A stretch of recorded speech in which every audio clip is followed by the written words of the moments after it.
बाबा जी नमस्ते। ठीक हो बाबा जी? कैसा लग रहा है जी मैसी है युद्धा ट्रैक्टर सारा रोटरी पे चल रहा है तो?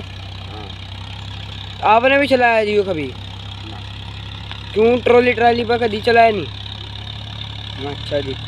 तो क्या लगा है मैं आपको जो ट्रैक्टर चला रहे हैं आप? बेटा है आपका? क्या नाम है? एक बार अपना भी नाम बताओ जी। प्रेमपाल सिंह। ठीक है जी।